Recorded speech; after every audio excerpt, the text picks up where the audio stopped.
हरि शरणं हरि शरणं हरि शरणं हरि शरणं हरि शरणं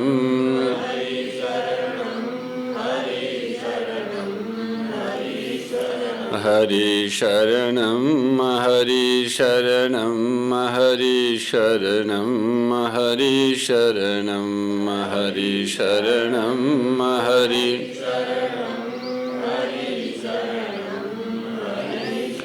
हरि शरणं हरि शरणं हरि शरणं हरि शरणं हरि शरणं हरि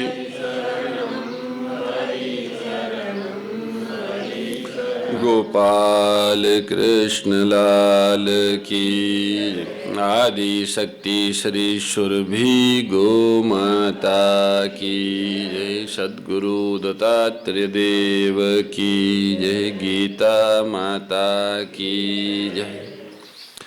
सत्य सनातन धर्म की।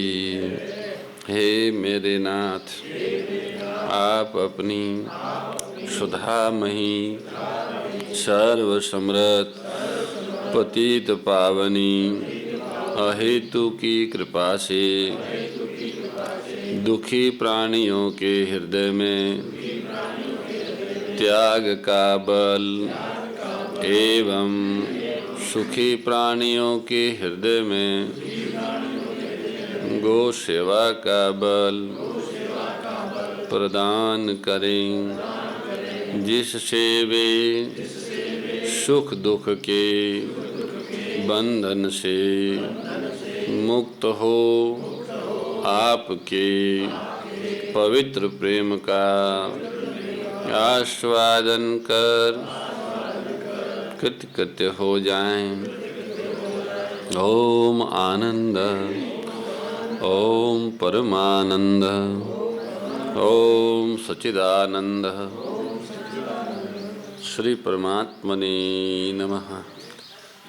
सर्वेश्वर सच्चिदानंद घन परमपिता परमात्मा की अहेतु की कृपा से आप हम सभी को श्री गोधाम महातीर्थ पचमढ़ा के आनंदवन परिसर में शस्त्रों वेद लक्षणा गवों के मध्य श्रीमद् भगवद गीता के श्रवण मनन एवं पठन का परम सौभाग्य प्राप्त हो रहा है। कल तीसरे अध्याय के 31वें श्लोक में भगवान ने कहा कि ये संसार और शरीर ये दोनों ही तुम्हारा नहीं है, भगवान का है। जैसे संसार भगवान का है, ऐसे शरीर भी भगवान का है। मन बुद्धि इंद्रियों पदार्थ सब कुछ भगवान के हैं। सर्वलोक महेश्वरम, सबके स्वामी परमात्मा ही है। ऐसा समझ के निमित्त मात्र बनकर कर्तव्य कर्म का पालन करने से अभिमान नहीं होता, और अभिमान न होने से अहंकार आविष्ट अंतकरण न होने से उन्हें भगवत प्राप्ति सुलभता से हो जाती है। ये बात भगवान ने कल बताई। परंतु जो मनुष्य, भगवान कहते हैं कि परंतु हे अर्जुन, जो मनुष्य मेरे इस मत में जो मैंने पहले बताया उस मत में दोष दृष्टि करते हैं और अनुष्ठान भी करते हैं, उसमें दोष दृष्टि भी रखते हैं और अनुष्ठान भी करते हैं, उन संपूर्ण ज्ञानों में मोहित अविवेकी मनुष्यों को नष्ट हुए समझो, अर्थात उनका पतन ही होता है। 32वें श्लोक में भगवान ये कह रहे हैं, पहले उन्होंने 30वें श्लोक में अपना सिद्धांत बताया था। 30वें श्लोक में वर्णित सिद्धांत के अनुसार चलने वालों के लाभ का वर्णन 31वें श्लोक में करने के बाद अब इस सिद्धांत के अनुसार न चलने वालों की क्या गति होती है वह बात भगवान कर रहे। ये तब भय सोयन्ते नानुतिष्ठन्ति मे मतम, जैसे संसार में सभी स्वार्थी मनुष्य चाहते हैं कि हमें ही सब पदार्थ मिले, हमें ही लाभ हो, ऐसे भगवान भी चाहते कि समस्त कर्मों को मेरे ही अर्पण किया जाए, मेरे को ही स्वामी माना जाए। इस प्रकार मानना भगवान पर दोष आरोपण करना है। कामना के बिना संसार का कार्य कैसे चलेगा? ममता का सर्वथा त्याग तो हो ही नहीं सकता। राग द्वेष आदि विकारों से रहित होना असंभव है। इस प्रकार मानना भगवान के मत पर दोषारोपण करना है। भोग और संग्रह की इच्छा वाले जो मनुष्य शरीर आदि पदार्थों को अपने और अपने लिए मानते हैं और समस्त कर्म अपने लिए करते हैं, वे भगवान के मतानुसार नहीं चलते। सर्वज्ञान विमूढ़ान तान, जो मनुष्य भगवान के मत का अनुसरण नहीं करते, भगवान के इस दिव्य उपदेश का अनुसरण नहीं करते, वे सब प्रकार के सांसारिक ज्ञानों, विद्याओं, कलाओं आदि में मोहित रहते हैं। इतनी डिग्रियां है मेरे पास, इतनी कलाएं हैं मेरे पास, मैं तकनीकी अनेक तरह की तकनीकी जानता हूँ, मेरे पास अनेक तरह की भाषाओं का ज्ञान है, मेरे पास अनेक तरह के इतिहास का ज्ञान है। इस तरह की सांसारिक ज्ञानों से मोहित रहते हैं। वे मोटर, हवाई जहाज, रेडियो, टेलीविजन आदि आविष्कारों में उनको कला कौशल को जानने में तथा नए नए आविष्कार करने में रचे पचे रहते हैं। जल पर तैरने, मकान आदि बनाने, चित्रकारी करने आदि शिल्प कलाओं में मंत्र, तंत्र, यंत्र आदि की जानकारी प्राप्त करने तथा उनके द्वारा विलक्षण विलक्षण चमत्कार दिखाने में देश विदेश की भाषाओं, लिपियों, रीति रिवाजों, खान पान आदि की जानकारी प्राप्त करने में वे लगे रहते हैं। जो कुछ है वो यही है, ऐसा उनका निश्चय होता है। ऐसे लोगों को भगवान ने यहाँ पर कहा है कि ये संपूर्ण ज्ञानों में मोहित है, मतलब डूबे हुए हैं, अचेतस। भगवान के मत का अनुसरण न करने वाले मनुष्य सत असत, सार असार, धर्म अधर्म, बंधन मोक्ष आदि पारमार्थिक बातों का भी ज्ञान नहीं रखते। उनमें चेतनता होती नहीं, वे पशु की तरह बेहोश रहते हैं। वे बेअर्थ आशा, बेअर्थ कर्म, बेअर्थ ज्ञान वाले विक्षिप्त मूढ़ पुरुष होते हैं। मोग आशा, मोग कर्माणो, मोग ज्ञाना विचेतस। विधि नष्टान, मनुष्य शरीर को पाकर भी जो भगवान के आज्ञा के अनुसार नहीं चलते, उन मनुष्यों को नष्ट हुए ही समझना चाहिए। वे मनुष्य जन्म मरण के चक्कर में ही पड़े रहेंगे, उनका मनुष्य जन्म बेकार गया। मनुष्य जीवन में अंत काल में भी मुक्ति की संभावना रहती है। श्वास छूटने का जो समय आता है तब भी मुक्ति की संभावना रहती है। अतः जो मनुष्य वर्तमान में भगवान के मत का अनुसरण नहीं करते, वे भी अगर भविष्य में सत्संग आदि के प्रभाव से भगवान की आज्ञा का अनुसरण करने लगे, जिससे उनकी मुक्ति हो सकती है। परंतु यदि उन मनुष्यों का भाव जैसा वर्तमान में है वैसा ही भविष्य में भी बना रहे, तो भगवत प्राप्ति से वंचित रह जाने के कारण नष्ट हुए ही समझना चाहिए। वर्तमान में जैसे उनको अहंकार है और भाव है कि यही सब कुछ है, गाड़ी, मोटर, हवाई जहाज, रेडियो, टेलीविजन, टेलीफोन, यही सब कुछ है, इसके आगे कुछ नहीं है, ऐसा भाव अगर अंत काल तक भी मनुष्य का बना रहता है तो फिर वो भगवत प्राप्ति से वंचित हो जाता है। इसलिए वो वास्तव में मानव योनि जिसके लिए मिली थी वो नहीं कर पाया और नीचे गिर गया, इसलिए उसको नष्ट हुआ समझना चाहिए। इस कारण भगवान ने ऐसे मनुष्यों के लिए नष्टान विद्धि पद का प्रयोग किया है। भगवान की आज्ञा का अनुसरण न करने वाला मनुष्य समस्त कर्म राग अथवा द्वेष पूर्वक करता है। राग और द्वेष दोनों ही मनुष्य के महान शत्रु है। तोम हैष्य परिपंथिनो, नाशवान होने के कारण पदार्थ और कर्म तो सदा साथ नहीं रहते, पर राग द्वेष पूर्वक कर्म करने से मनुष्य तादात्म्य, ममता और कामना से आबद्ध होकर बार बार नीच योनियों और नरकों को प्राप्त होता रहता है। इसलिए भगवान ने ऐसे मनुष्य को नष्ट हुआ ही समझने की बात कही। 31वें और 32वें दोनों श्लोकों में भगवान ने कहा कि मेरे सिद्धांत के अनुसार चलने वाले मनुष्य कर्म बंधन से मुक्त हो जाते हैं और न चलने वाले मनुष्य का पतन हो जाता है। इससे ये तात्पर्य निकलता है कि मनुष्य भगवान को माने या न माने, इसमें भगवान को कोई आग्रह नहीं है, परंतु उसे भगवान के सिद्धांत का पालन अवश्य करना चाहिए। इसमें भगवान की आज्ञा है। अगर वह ऐसा नहीं करेगा तो उसका पतन अवश्य हो जाएगा। हाँ, यदि साधक भगवान को मानकर उनके मत का अनुष्ठान करे तो भगवान उसे अपने आप को दे देंगे, परंतु यदि भगवान को न मानकर केवल उनके सिद्धांत का अनुष्ठान करे तो भगवान उसका उद्धार कर देंगे। तात्पर्य यह है कि भगवान को मानने वाले को प्रेम की प्राप्ति और भगवान का सिद्धांत मानने वाले को मुक्ति की प्राप्ति होती है। भगवान के सिद्धांत के अनुसार कर्म न करने से मनुष्य का पतन हो जाता, ऐसा क्यों? इसका उत्तर भगवान आगे के श्लोकों में देते हैं। श्री भगवान कहते हैं कि संपूर्ण प्राणी प्रकृति को प्राप्त होते हैं। ज्ञानी पुरुष भी अपनी प्रकृति के अनुसार चेष्टा करता है, फिर इसमें किसी का हठ क्या करेगा? सदृशम चेष्टते शवस्यः प्रकृतिर ज्ञानवान पी प्रकृति में यान्ति भूतानि निग्रह किम करिष्यति। प्रकृति यान्ति भूतानि, जितने भी कर्म किए जाते हैं वे स्वभाव अथवा सिद्धांत को सामने रखकर किए जाते हैं।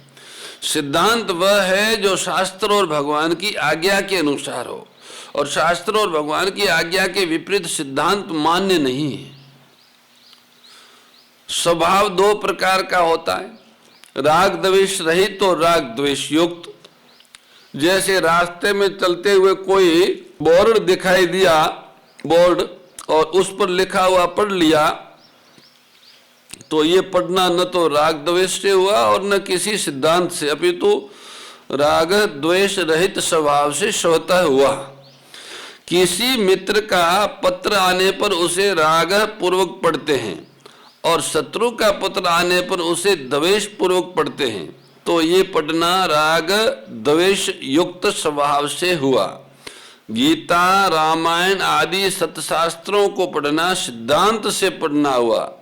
मनुष्य जन्म परमात्म प्राप्ति के लिए ही है, अतः परमात्म प्राप्ति के उद्देश्य से कर्म करना भी सिद्धांत के अनुसार कर्म करना है। इस प्रकार देखना, सुनना, सूंघना, स्पर्श करना आदि मात्र क्रियाएं स्वभाव और सिद्धांत दोनों से होती हैं।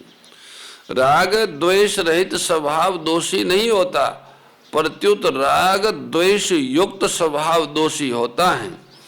राग द्वेष पूर्वक होने वाली क्रियाएं मनुष्य को बांधती है, क्योंकि इनसे स्वभाव अशुद्ध होता है, और सिद्धांत से होने वाली क्रियाएं उद्धार करने वाली होती हैं, क्योंकि इनसे स्वभाव शुद्ध होता है। स्वभाव अशुद्ध होने के कारण ही संसार से माने हुए संबंध विच्छेद नहीं होता।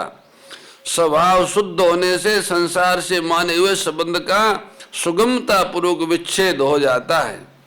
ज्ञानी महापुरुष के अपने कहलाने वाले शरीर द्वारा अपने आप क्रियाएं हुआ करती है, क्योंकि उसमें कर्तृत्वाभिमान नहीं होता।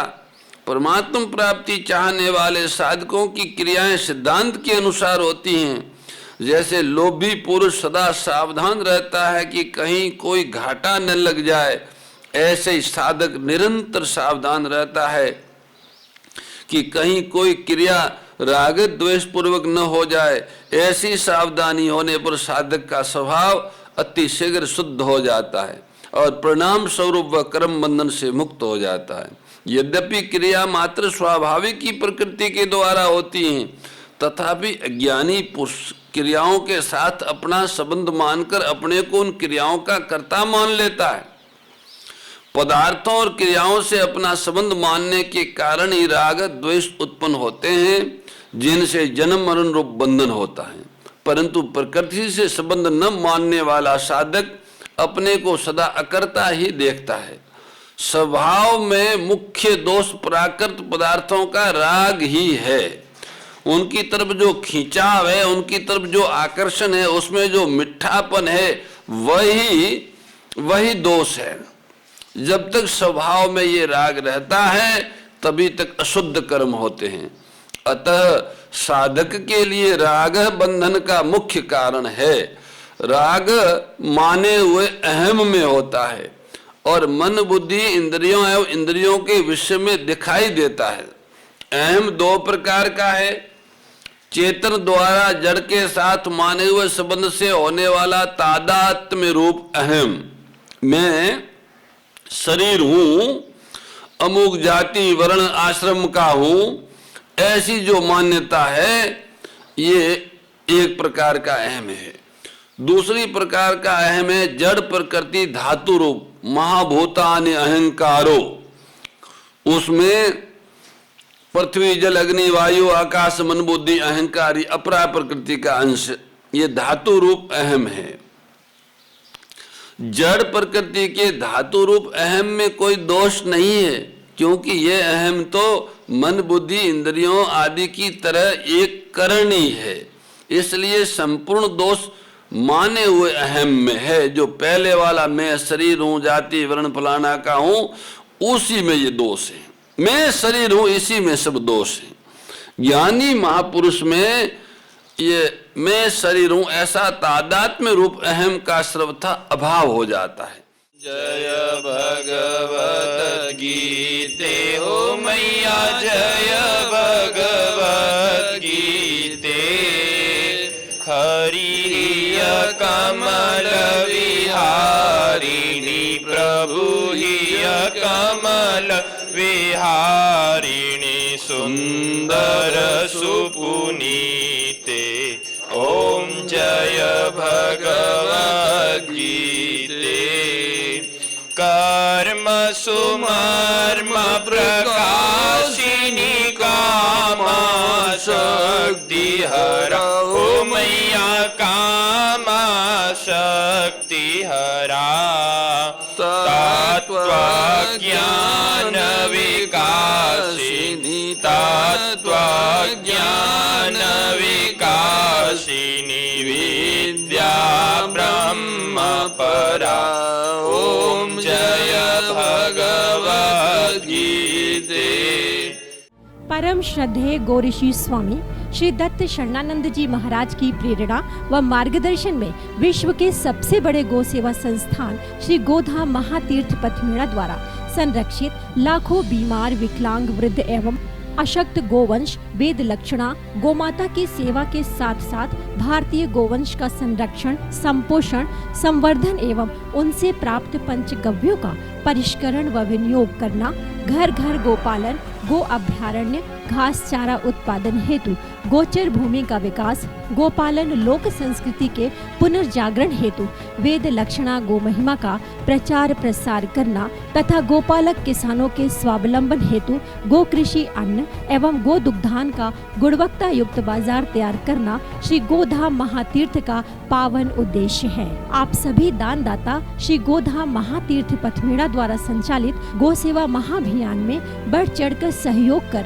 लाखों बीमार विकलांग वृद्ध एवं अशक्त गोवंश के गोग्रास सेवा हेतु श्री गोधाम महातीर्थ पथमेड़ा लोक पुण्यार्थ न्यास के बैंक ऑफ बड़ौदा खाता संख्या 084901000232827 IFSC कोड BARB 0 ASHRAM शाखा आश्रम रोड अहमदाबाद में गोग्रास सेवा निमित्त जमा कर सकते हैं। अधिक जानकारी के लिए संपर्क करें 7742093179 7665059999 7073000151।